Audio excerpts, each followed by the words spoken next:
क्या आप अपने फेवरेट एक्टर या कोई जानी मानी हस्ती जो आपको पसंद हो उसका ऑटोग्राफ लेने दूसरे शहर तक जाएंगे? ये सुनकर अब आप में से कुछ लोग कहेंगे कि दूसरे शहर तो क्या, हम दूसरी गली तक भी शायद ना जाएं। दूसरी तरफ एक्सट्रीमिस्ट झट से तैयार हो जाएंगे। ऐसे ही एक एक्सट्रीमिस्ट की कहानी आज हम आपके लिए लेकर आए हैं। ये कहानी है जोसेफ एफ मिकुलेक की, जिन्होंने 26 देशों का सफर पैदल तय किया सिर्फ अपने ऑब्सेशन के लिए। हेलो दोस्तों, स्वागत है आपका ज्ञान का चिराग में, जहां हम आपके लिए लेकर आते हैं ऐसी सच्ची घटनाएं जो आपको हिला कर रख देंगी। ऐसी ही एक कहानी हम आज आपके लिए लेकर आए हैं, जिसमें हमारे प्रोटैगनिस्ट की पूंजी बंगला, पैसा, गाड़ी नहीं बल्कि जानी मानी शख्सियतों के ऑटोग्राफ्स हैं। जोसेफ एफ मिकुलेक का जन्म नॉर्थ क्रोएशिया में एक गरीब किसान के घर में 15 जनवरी 1878 को हुआ था और 1901 में मिकुलेक ने दुनिया घूमने का अपना सफर शुरू किया। और आप ये सुनकर हैरान रह जाएंगे कि जोसेफ एफ मिकुलेक ने 1 लाख मील का सफर चलते चलते तय किया और इस सफर में वे कुछ 26 देशों में पहुंचे और हमेशा उनके पास एक मोटी लेदर की किताब रहती थी, जिसमें वे अपने कमाई दुनिया के जाने माने लोगों के ऑटोग्राफ्स लिया करते थे। सालों तक दुनिया में एक किताब लेकर घूमने के बाद फाइनली लोगों ने मिकुलेक को पहचानना शुरू किया और उनकी ऑटोग्राफ्स की किताब के बारे में बात करनी शुरू की। लोगों के लिए किसी व्यक्ति का यूं चलकर दुनिया का रास्ता तय करना बिल्कुल नया और हैरान कर देने वाला था। तभी 1922 में मिकुलेक को ग्लोब ट्रोटर नाम दिया गया, क्योंकि मिकुलेक ने 6 कॉन्टिनेंट्स चलकर पार किए थे। इसी साल पैथे न्यूज़रील में भी मिकुलेक और उनकी ऑटोग्राफ बुक का जिक्र किया गया। लेकिन यह नेम फेम जोसेफ एफ मिकुलेक की जिंदगी सिर्फ कुछ ही पल के लिए रहा और 1929 में ऑटोग्राफ बुक और जोसेफ एफ मिकुलेक लोगों की नजरों से ऐसे गायब हुए जैसे वो कभी थे ही नहीं।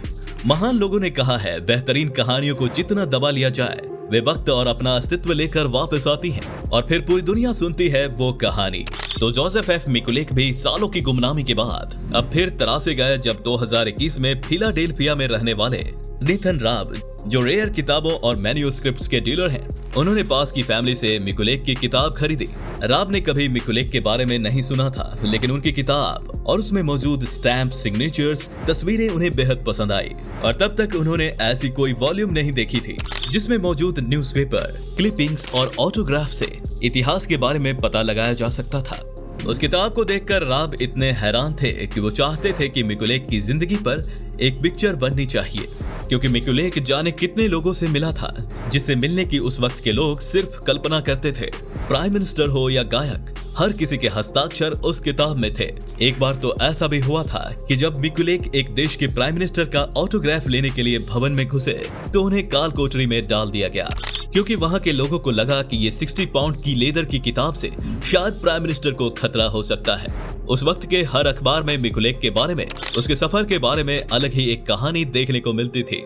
जिन लोगों की मिकुलेक से बात हुई थी उन लोगों को मिकुलेक ने उन्हें बताया था कि क्रोएशिया की एक पब्लिशिंग कंपनी ने उसे वादा किया है कि अगर वे 25,000 मील चलकर दुनिया घूमें और उस सफर के दौरान अपने एक्सपीरियंस को नोट करके अगर एक किताब लिखें तो ये करने के बाद बदले में वो कंपनी उसे हजारों डॉलर देगी।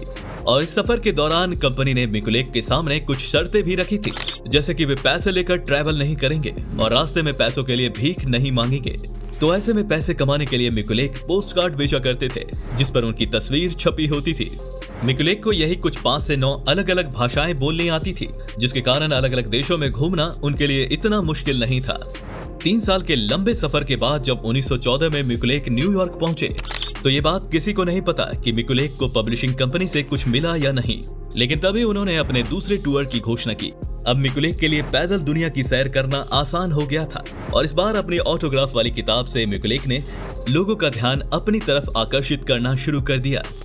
मिकुलेक का दूसरा सफर अपनी चरम सीमा पर पहुंचता उससे पहले ही विश्व युद्ध की वजह से उन्हें कुछ समय के लिए अमेरिका में रुकना पड़ा। 1918 में विश्व युद्ध खत्म होते ही मिकुलेक फिर से अपनी राह पर चल दिए और फिर उन्होंने लॉर्ड कर्जन जैसे महान हस्तियों के ऑटोग्राफ्स फिर से इकट्ठे करने शुरू कर दिए। 20 साल के सफर में 1,75,000 मील का रास्ता तय करते हुए पूरी दुनिया को अपने कदमों से मापते मिकुलेक जब 1922 में वापस अपने घर पहुंचे तो अब वे रिटायर होना चाहते थे। उनका कहना था कि अब वे इस लेदर की किताब का बोझ और नहीं उठा सकते और फिर अंत में मिकुलेक ने अपनी ऑटोग्राफ वाली किताब को सैमुअल रॉबिन्सन को अच्छी खासी कीमत में बेच दिया था। तो ये है कहानी मिकुलेक की। जिन्होंने महान हस्तियों के ऑटोग्राफ्स लेने के लिए लगभग पूरी दुनिया अपने कदमों से माप ली। अगर आपको कभी अपने एक्सपीरियंसेस पर किताब लिखने को कहा जाए तो आप किस देश से शुरू करेंगे? अगर आपको ये वीडियो पसंद आई हो तो इसे लाइक, कमेंट और शेयर जरूर करें। मिलते हैं आपसे ऐसे ही अगले मजेदार वीडियो में, तब तक के लिए गुड बाय।